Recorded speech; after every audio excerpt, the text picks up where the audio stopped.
Welcome and welcome back to our UPR on campus course, Gods and Monsters, Understanding Our Hopes and Fears. If you were here last time, I'm impressed you came back. That was not an easy lecture or discussion. This will be a lot more fun, I hope. Well, I think it's all relevant, so that's not the issue. But cognitive science is slow going. This is Freud and cultural studies, so we'll see how it goes tonight. How to make a monster. Last time we talked about how to make a god. Now, you've probably already seen, if you've looked at the whole series, that what we're doing here at the beginning is theory. So we did religion as anthropomorphism last time, cognitive science, where we looked at how some scholars, some psychologists have suggested that we have kind of God-shaped mental constructs from birth, and that they're just kind of waiting to be filled. They're not really designed for God. They're mostly designed for hope and fear, for survival is what they're designed for. But God concepts fit in those quite nicely. And so we make God in our image in this process because that's our best bet. I mentioned in the discussion post that I didn't emphasize the hope bet last time. I kind of stayed on the fear bet. So for example, if you hear a noise, it's a better bet to think that noise is coming from an agent, and that agent is set out to harm you. It's just the best bet. It's usually wrong, but it's still the best bet. You can also turn that around, and especially on the cultural level and over a longer period, and say, well, it's Pascal. It's my best bet is to think that there is someone or something out there that has my best interest in mind, and I should live accordingly. All right. But there's Freud.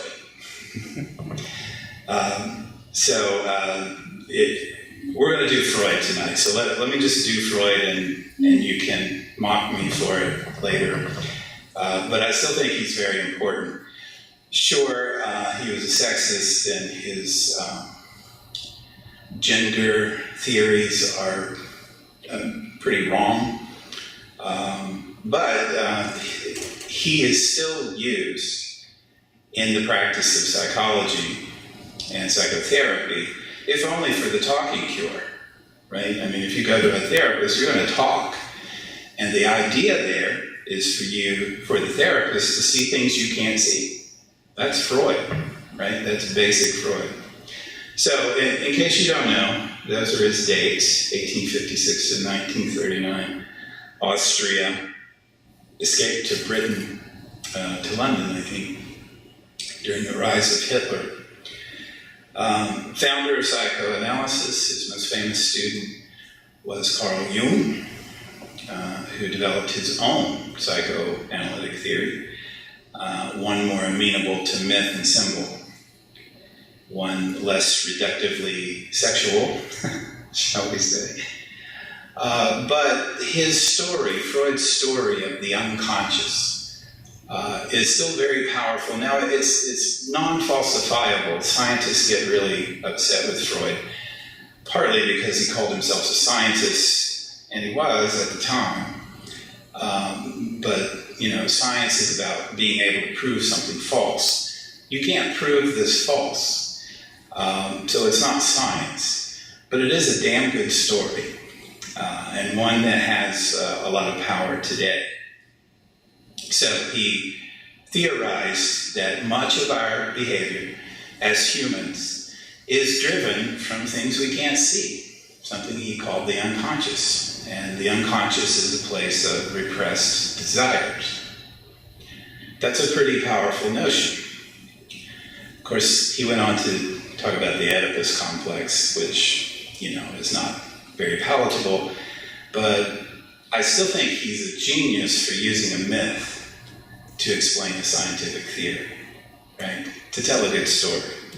All right, let's get into it.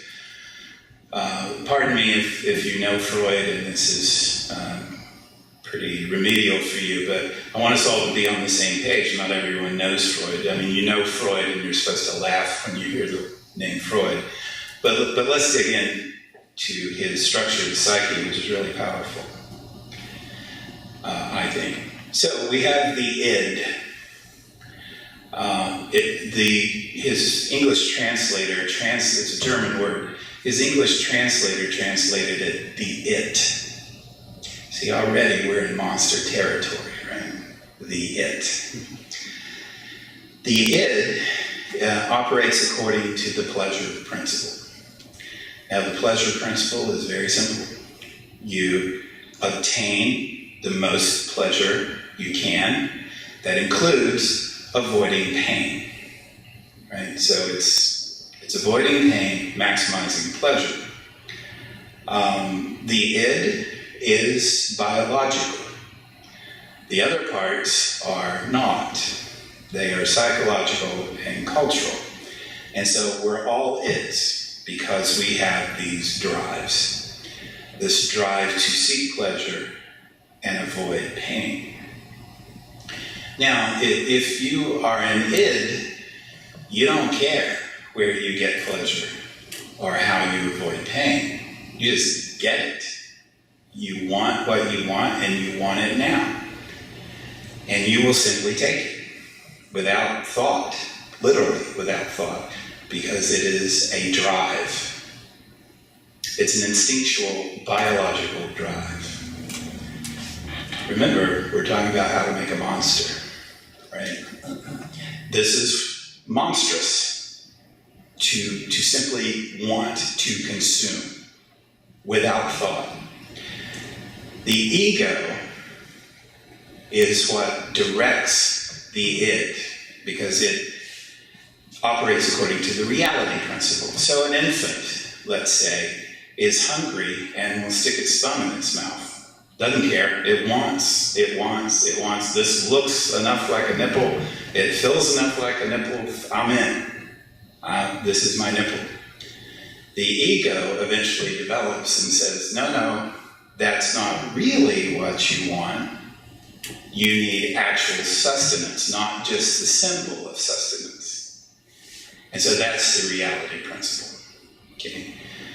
The ego has a really hard time because the ego's always got this raging animal that it's trying to direct, right, to what it really wants. Now, if you're just pure id and you walk into a restaurant, you're just going to start eating off people's plates and go into the kitchen and eat, and you're just going to consume. The ego is going to say, wait a minute, there's a reality here that you don't want to go back into the kitchen. They'll serve you. They'll actually bring you what you want. Get a credit card or some cash. Then there's the superego that says, hey, you're spending too much money on food. Right? Now, this is me. This is not Freud. I call it the they. So the id is the it. The ego is the I. That's what the Greek word means. Ego, I. And the superego is they. And you know who they are. They're the ones who are always saying, you really want to eat that? Do you think you should do that? Is that a good idea, really? This operates, again, this is me, Freud didn't say this, according to the moral principle. So it's interesting because the id is biological, it's instinctual. The ego is psychological, and the superego is really cultural or societal. And so it comes from outside. That's a very simple presentation of the structure of the psyche. There's some complications. For example, there's a really interesting thing that happens when the superego and the id meet up to beat up on the ego. But we don't want to go there. The drives, Freud said, that we have within us are twofold. He called them Eros and Thanatos for the Greek gods that we're actually going to study next week. Well, we're going to study the birth of the Greek gods. Eros and Thanatos. Eros, you know, desire. Thanatos, death. He said we have the life drive, the libido. We tend to, in popular culture, misuse, as we often do in popular culture, misuse some of these terms. The ego is not egotistical in Freud. The ego is the balance. The ego is the thing that keeps everything in check. It keeps the superego from over-punishing the id. It keeps the id directed toward what it actually needs, the reality principle. So libido is, we associate it with sexuality, and it is, but it's more about, well, life drive. Sure, sex is about life, but anything that promotes life is done through the libido. Whereas Thanatos is the self-destructive aspect of our psyches. It's the death drive. Freud suggested that it was that the death drive was a seeking of the womb through the tomb. Right? So again, very short, and kind of general, but the death drive seeks to avoid the pain of living, the destruction inherent in living, and it seeks to retreat to that state of being where everything was provided for you. That is the womb. It's safe, it's your world, you inhabit your world, everything's provided. But that sounds like Genesis, by the way. There's a good reason for that. So we have these two drives, Eros and Thanatos. Freud says in New Lectures on Psychoanalysis, one might compare the relation of the ego to the id with that between a rider and his horse. The horse provides the locomotor energy, and the rider has the prerogative of determining the goal and guiding the movements of his powerful mount towards it. But all too often, in the relations between the ego and the id, we find a picture of the less ideal situation in which the rider is obligated to guide his horse in the direction in which itself wants to go. So you know this, right? It's a great way to describe how you try to move through life every day. You are an animal. You have animal needs, but you are also a human being operating in a culture. So the reality of meeting those needs is very complicated, actually, more than it should be, perhaps. And then he also says about the ego, the poor ego has still a harder time, but it has to serve three harsh masters, and it has to do its best to reconcile the claims and demands of all three. The three tyrants are the external world, the superego, and the id. Again, new introductory lectures. So, we are a mess, is what this means. We are a mess. We have these three aspects of our psyche, which is the Greek word for soul, by the way. Did you know that psychology was the study of the soul?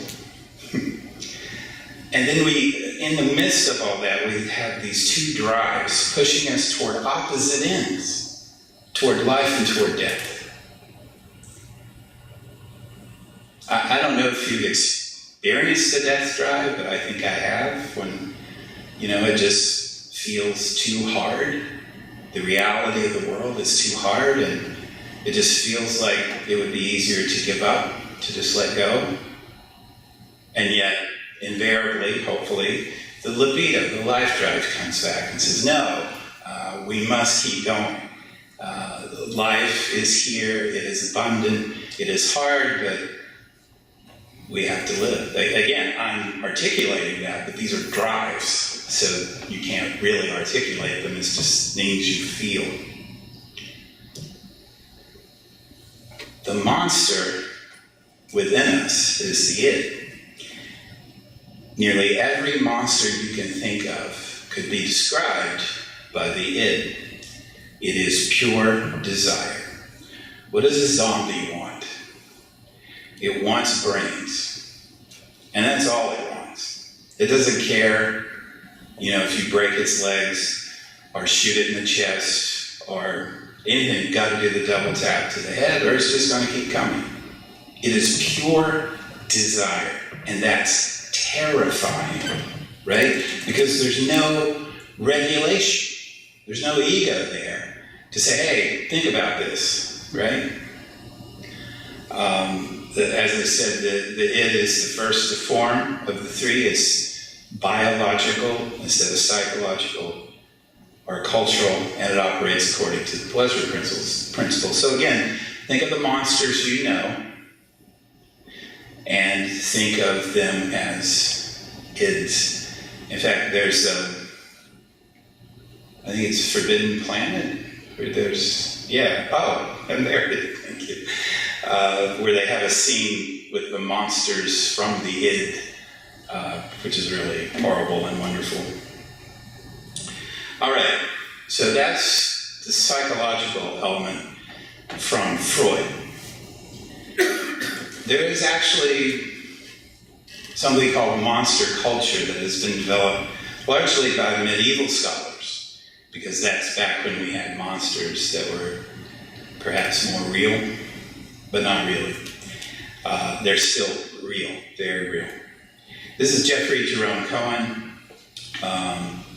His article, Monster Culture, 7 Theses, in a book, Monster Theory, Reading Culture. So you can see we're about monster and culture.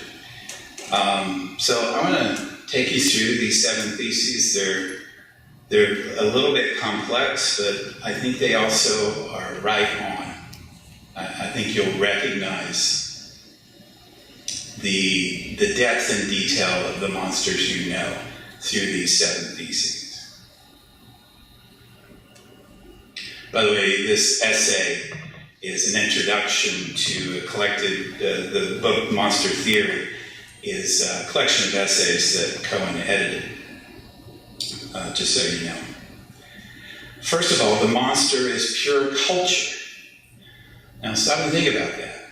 The monster is pure culture. It can be psychological, but it's very quickly cultural because you don't have a private monster, really. I mean, maybe you have a private monster.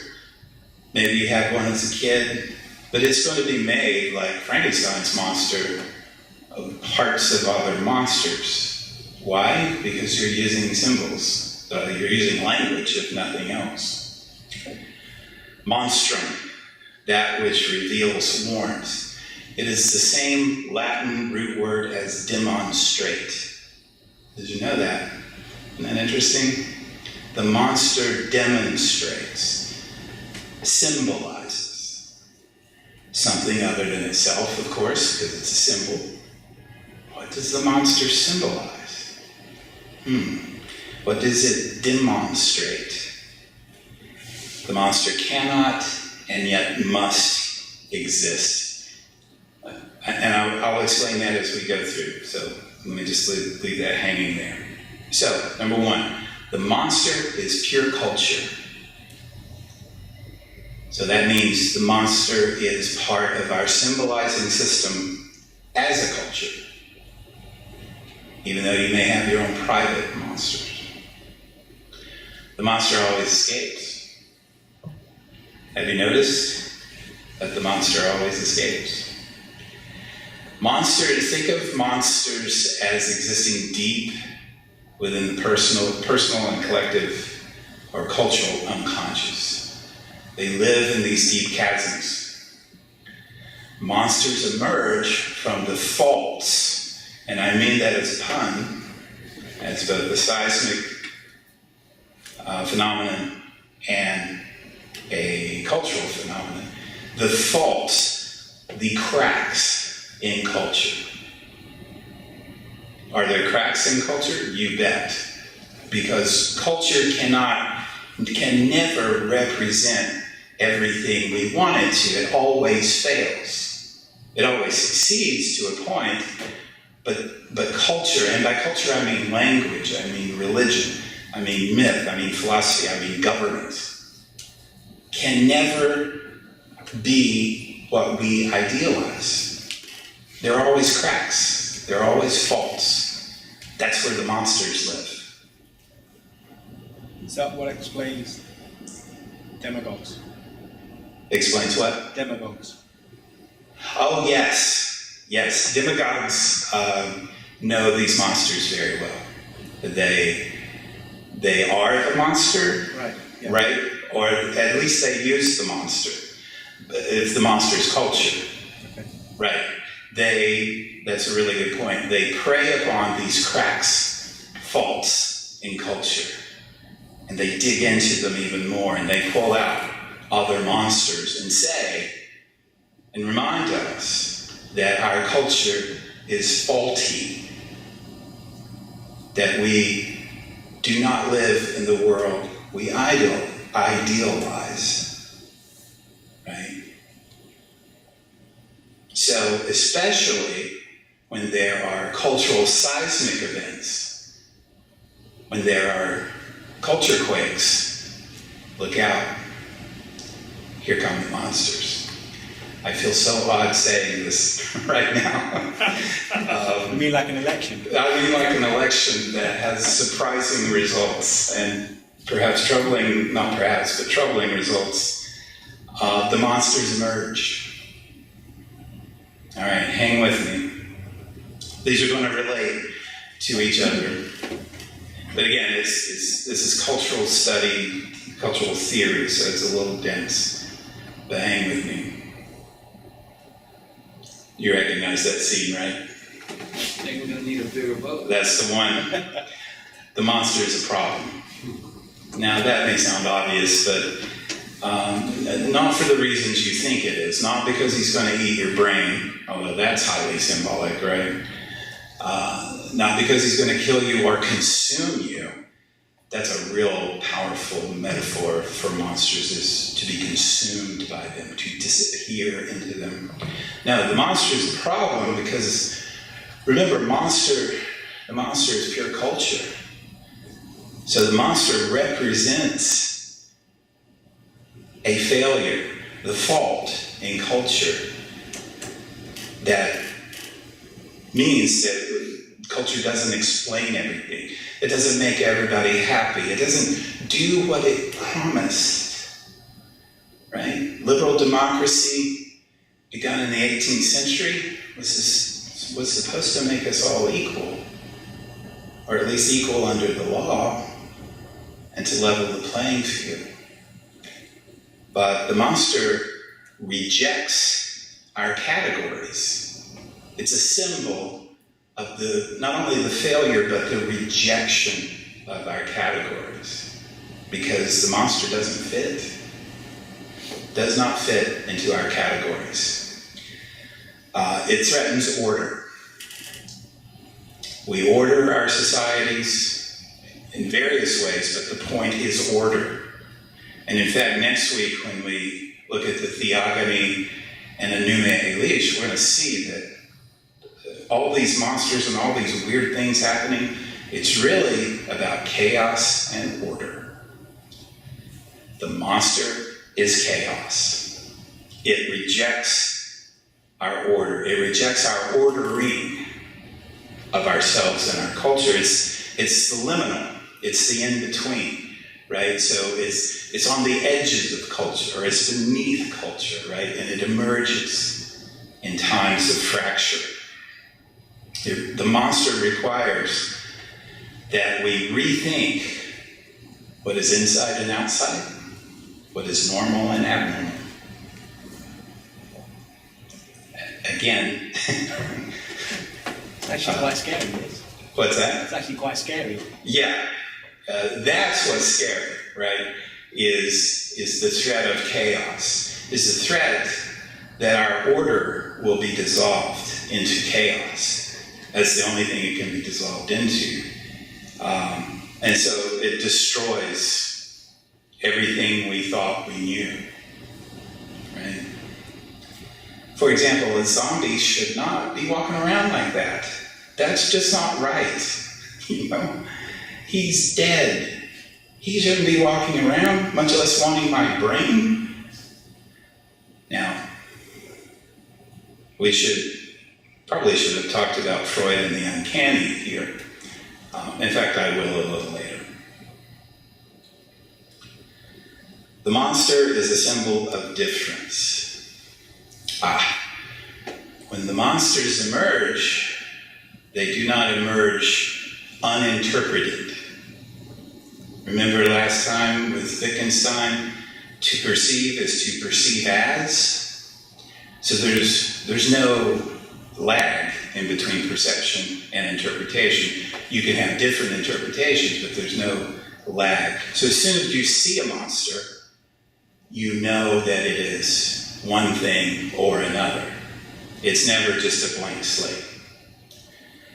The monster is the concept of difference made flesh. The concept of difference or the other, the not me, the not us, the him, the it, the them, made flesh. That's the terror. It's okay to think about them in your mind and them who live over there. But when them becomes it and is standing in front of you, that's difference made flesh. For example, we talked in the other course about Judaism and the occupation of the Promised Land, which was occupied. There were people there, Canaanites. Listen to this. They're on the edge of entering the Promised Land. And Joshua, I think Moses actually instructs Joshua, to send out some spies, see what's out there, what's it like. So the men go out, they reconnoiter the Promised Land. Here's what they say. The men who had gone up with him said, "We are not able to go up against this people, for they are stronger than we are." So they brought to the Israelites an unfavorable report of the land that they had spied out, saying, "The land that we have gone through as spies is a land that devours its inhabitants. And all the people that we saw in it are of great size.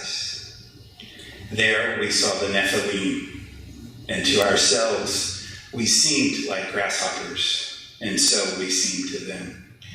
Now the Nephilim are the offspring of when in Genesis chapter 6, when the gods come to earth and have sex with human females. They produce offspring called the Nephilim, or the giants.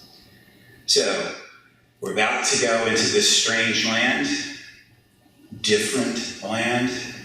Difference is never just difference, it's always other. And other is always either bigger or smaller than it actually is. So, and the question is, do you have power? If you have power, the other is much smaller than you. You can do anything you want. In fact, you can do it because it's other, and you have power.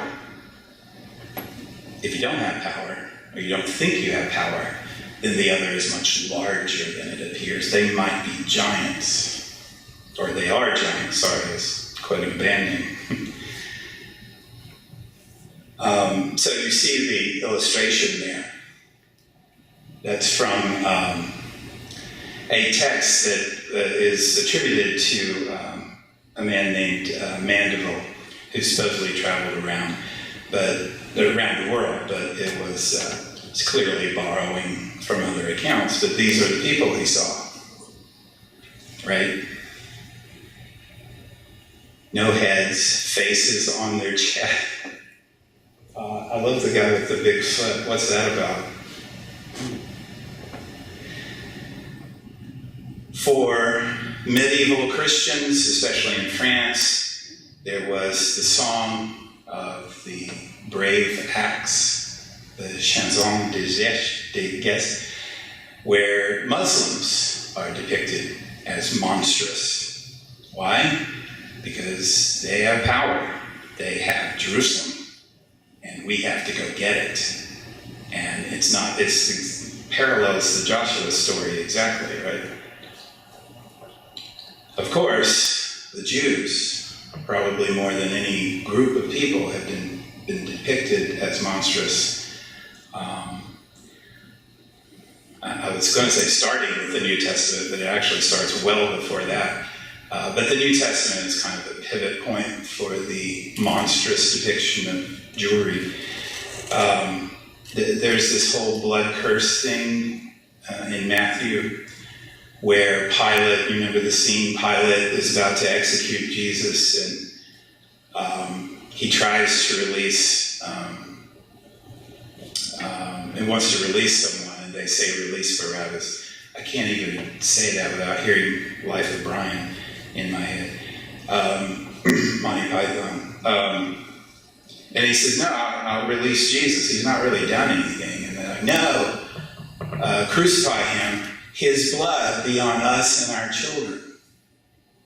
Really? Clearly, someone with an agenda put that in there. And sure enough, it has been used by Christians and even non-Christians to make monstrous Jews, right up until now. Anyway, I don't want to go into too many examples here, but there's also Pliny the Elder, the Roman governor, who suggested that Rome was an empire, and so they were in North Africa, and so they're encountering Africans, and he suggested that the Africans had darker skin because, well, for a couple of reasons. For one, they were the children of Phaeton, whose son had flown too close to the sun and got burnt. Really brilliant deductions here. And that God had just burned them. I know. But what we're talking about here really is the scapegoat mechanism. And this is a Jewish ritual, a major Jewish ritual, Hebrew ritual, I should say, for the Day of Atonement, Yom Kippur, when the Hebrews were traveling in the wilderness. The idea was to take a goat, lay your hands upon him, and transmit your sins for the year, and then send the goat out into the wilderness. That's brilliant, ritually, right? You literally transmit your sins, and they go away. That's a really powerful metaphor, except when it's not a goat, or sometimes even when it is, but especially when it's people. People. So the monster is a symbol of difference. And I think you know how that works. Cohen says this differently. I'm going to say it this way. I think he says the monster dwells at the threshold of becoming or something like that. The monster is a threshold guardian. If you know Joseph Campbell, you know what a threshold guardian is. It's a being that prevents you from coming into the sacred unaware. And will try to turn you back. And the threshold guardian is one of your first tests you have to pass. You have to get past this threshold guardian.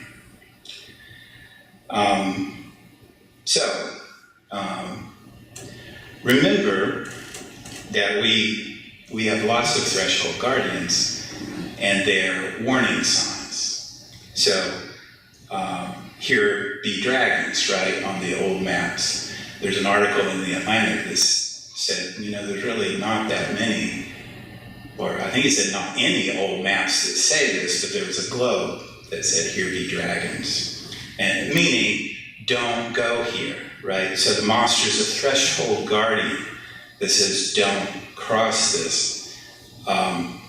Of course, there's the monster's pure culture, So there's also reason, perhaps, that some of these maps were drawn to protect sovereign interests in exploration, and of course, colonization, and of course, capitalism, or fledgling capitalism.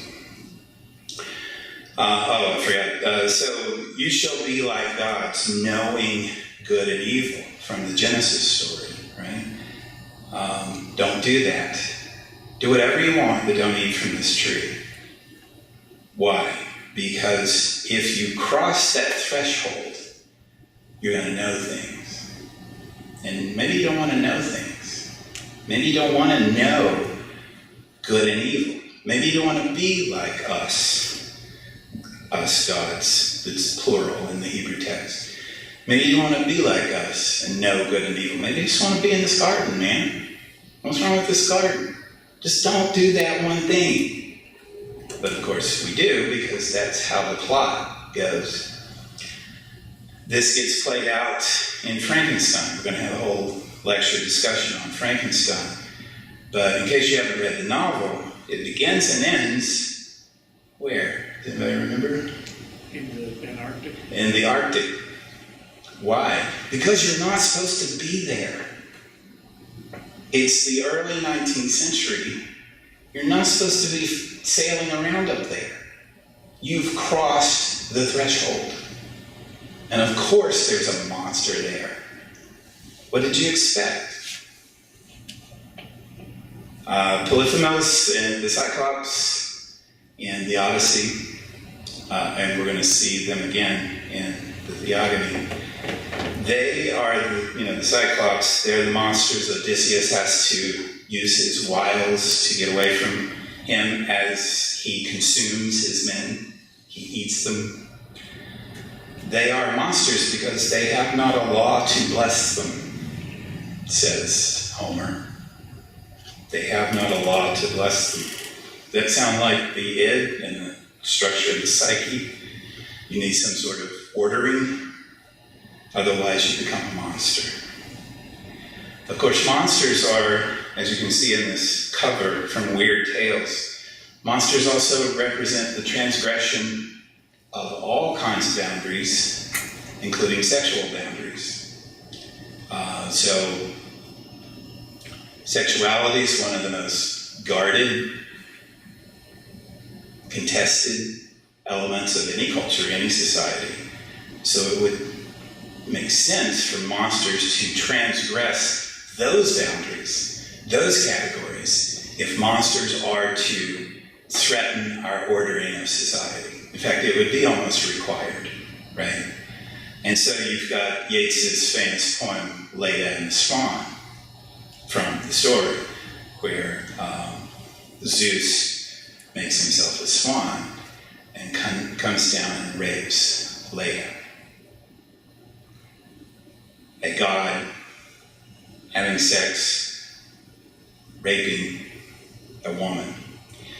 You get the same, not the same, you get a similar story with the birth of Jesus. Read the story in Luke. Mary is not ecstatic to hear this news. She says she goes away and ponders. I mean, and an angel appears to her out of nowhere and says, "Congratulations." And she's a virgin, and she's what? Said she went away and pondered these things for a while. So, in the history of monsters and monster culture, and again, we're going to have a separate discussion on this, the other is usually she. But it's also them. So that's the move, is to make monsters she or them, to make monsters the other gender or just the other. Okay.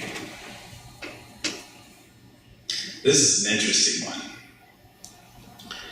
Fear of the monster is a kind of desire. Let me just let Cohen speak for himself here. The linking of monstrosity with the forbidden makes the monster all the more appealing, doesn't it? Because if the monster is the other, if it has emerged from the faults in our culture, certain attraction to that, right? Gotta be. We envy its freedom and perhaps its sublime despair. That's good writing right there. I like that. We envy its freedom. Every time I see a zombie movie, I think, is this just a vehicle for letting us kill other human beings? Right? I mean, because it's okay, we get this ethical pass because it's a zombie, but dude, have you seen The Walking Dead? It is brutal. And don't tell me, because I watched it on Netflix, so I haven't seen whose head got knocked off in the last season. Think about it, and it starts with Romero's Night of the Living Dead, and it goes through all the zombies. Boy, it just seems like just a kind of lust for death on the part of humans, right? And so again, the zombies are projections of us. It's sublime despair. You ever been attracted to sublime despair? Pleasure, desire, all that. Oh, cool, all right. I know you'll like it. Thank you, I will watch it. The monsters that controlled it. That's pretty interesting, isn't it? I mean, it's why do we watch monster films? Why do we watch horror films? There's a desire there, right? Sure, we know we're not going to get hurt. It's a safe activity, but still, intellectually, emotionally, we go there. Why would we go there? That makes no sense, except fear of the monster is a kind of desire. And I think we see this in Carnival. So this was one of the most brilliant things the Catholic Church ever did, was create Carnival in the Middle Ages, where, it's right before Lent, right? So yeah, go ahead, have your fun, then we're going to lock you down, right? And so Carnival's magnificent, we need it. Carnival is where order is turned upside down, chaos prevails. It's just utter madness, and it's sanctioned by the Catholic Church. It's Mardi Gras, right? Same thing. Also, Monster Space is free. You're free. You're free of the ego. You're certainly free of the super ego. The monster is becoming. So, we like being. We're less comfortable with becoming. Plato was very uncomfortable with becoming, with change, because that meant for him that it couldn't be immortal. And all he wanted was to find the immortal, the unchanging. The monster is change. It's becoming.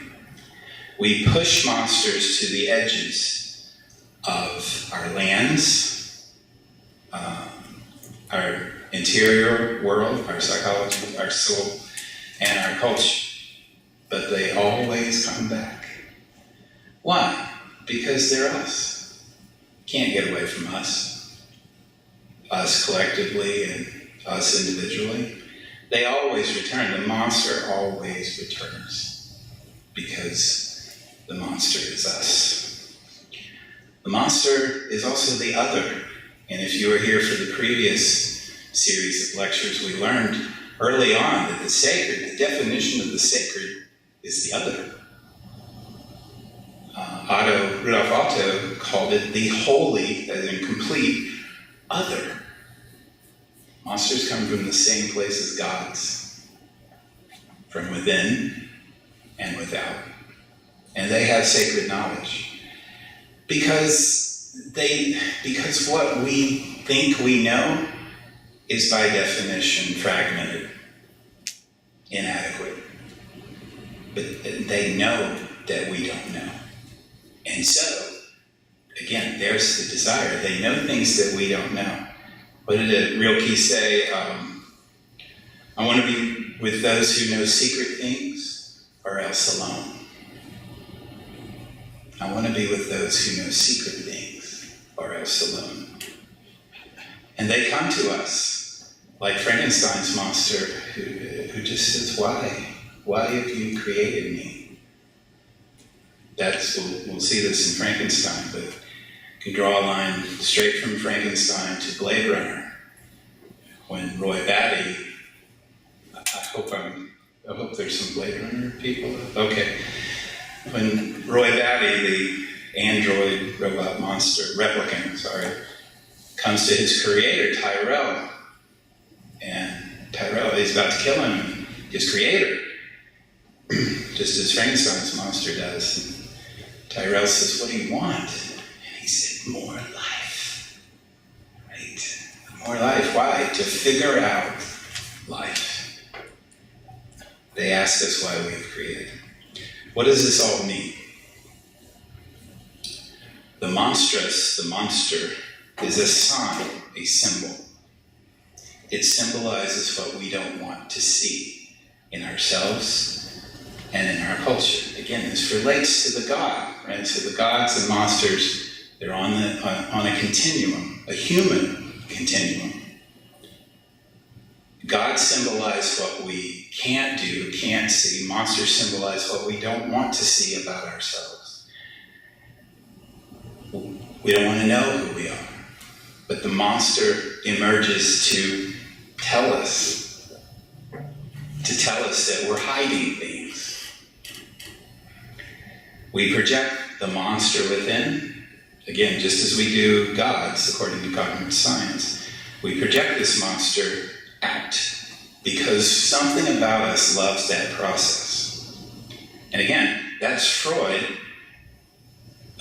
That's the idea of there's something in here we can't see until we project it out. And we always project in symbols.